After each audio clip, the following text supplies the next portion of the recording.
ताजगंज क्षेत्र में अवैध धन उगाही और सोने चांदी की तस्करी में संलिप्त एक गिरोह का सनसनीखेज मामला सामने आया है। निर्मला देवी पत्नी सौदान सिंह निवासी एम.पी. पुरा ताजगंज ने आरोप लगाया है कि उनके पड़ोस में रहने वाली रंजना पत्नी सत्यवीर और भाजपा नेत्री सुनीता सारस्वत पत्नी हरिशंकर सारस्वत तथा उनके एजेंट विनोद दीक्षित भोले भाले लोगों को पहले कर्ज देकर फंसाते हैं और फिर चेक, अनुबंध पत्र तथा झूठे मुकदमों के जरिए भारी भरकम रकम हड़प लेते हैं। निर्मला देवी के अनुसार इसी षड्यंत्र के तहत उनके पुत्र संजीव को भी इस गैंग ने अपने जाल में फंसाया। पहले उसे 50,000 रुपीज का उधार देकर 2 खाली चेक ले लिए गए। धीरे धीरे कर्ज चुकाने के बावजूद आरोपियों ने संजीव को दिल्ली भेजकर सोने चांदी के जेवरात मंगवाने का दबाव बनाया और अवैध तस्करी में झोंक दिया। मैं ताजगंज क्षेत्र का रहने वाला हूँ। मतलब मुझको बीच में अपने कॉलेज में फीस जमा करने के लिए ज़रूरत पड़ी थी, तो मेरे पड़ोस में एक लेडीज़ रहती है रंजना नाम की, वो समूह चलाती हैं। उनने दो तीन समूह मेरी मम्मी की आईडी पे भी ले रखे हैं। वो एजेंट है उनकी सुनीता की। तो उनने क्या करा कि उनने 10,000 रुपये दिए मेरे को 50% की ब्याज पे, तेरे को 15 दिन में 7,500 रुपये वापस करने हैं। तो उनने जो पैसा देती थी तो वो कैश में देती थी और मैंने उनको ऑनलाइन भेज रखा है, मेरे पास ऑनलाइन की वो है। तो उनने क्या करा, पैसा बढ़ा के मेरे पास 1 लाख रुपए तक ऐसी कहानी कर दी, 50% वाली। उसके बाद मैंने कि मैं पैसा नहीं दे पाऊंगा, तो बोलती है एक दीदी है सुनीता नाम की और एक विनोद भाई हैं, ये लोग पैसे देते हैं।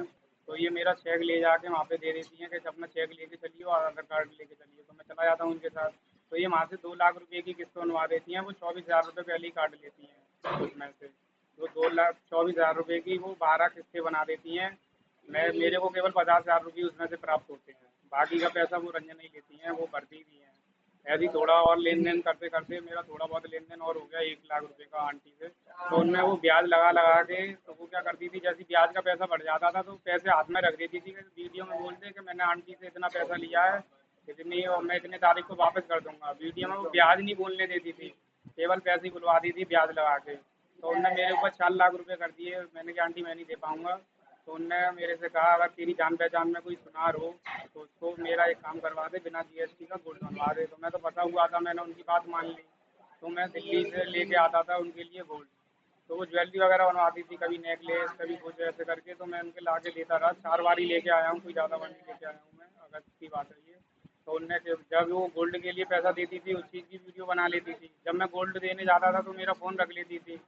तो ऐसे ही करके उनने मतलब 3-4 बार ले चुकी थी। तो मतलब एक लास्ट बार जो गोल्ड बना है वो 20 तारीख को बना है। मैं उनको रात को दे के आया हूँ करीब 1 बजे करीब। मैं जब वहाँ से वापस आया था, मैं कैब से आया था, ऑनलाइन की थी मैंने वहाँ से दिल्ली से। तो उसके बाद उनने मेरे को फोर्स किया कि एक आध बार और बनवा दे। किसी और का बनवाना चाह रही थी वो मोटे अमाउंट में, कम से कम 30-40 लाख रुपए का। तो वो गोल्ड नहीं बनवाती, मतलब वो किसी का मतलब बोल देती कि गोल्ड वाला तो आज गया जिससे बनवाया है, वो पैसा धीरे धीरे करके मैं दे दूँगी। कोई नीरू नाम की थी, उनको उनसे पैसा लेती है, वो मेरे ऊपर आ जाता।